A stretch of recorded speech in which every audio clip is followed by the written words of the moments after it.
എന്റെ ശരീരമാകെ ക്ഷീണിച്ചു പോയല്ലോ മോനെ, ഈ ഭക്ഷണം കഴിക്കാറില്ല മോനെ. ആ സമയത്ത് മോൻ പറയുന്നു, ഉമ്മ എനിക്ക് രാത്രി സമയത്ത് ഒരു ഉണക്കപ്പത്തിരിയുടെ കഷണം മാത്രമാണ് ലഭിക്കുന്നത്, മറ്റൊന്നും എനിക്ക് ലഭിക്കാറില്ല.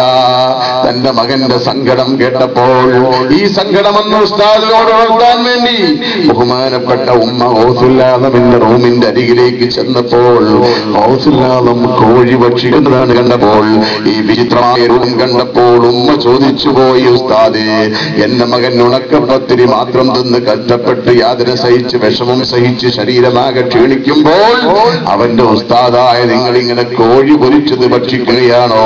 ഇതെന്തൊരു രുചിത്യമാണെന്ന് ചോദിച്ചപ്പോൾ മഹാനായ ഗൗസുല്ലാദം നാവ് കൊണ്ടൊന്നും മറുപടി പറഞ്ഞില്ല. അതേ സമയത്ത് ആ കോഴിയുടെ എല്ലുകളും മുള്ളുകളും എല്ലാം ഒരുമിച്ച് കൂട്ടിയിട്ട് കോഴിയുടെ മുള്ളോട് കുകന്ന് ചൊന്നാരേ കുഷാതെ റപ്പിച്ചു വിട്ടോവർ.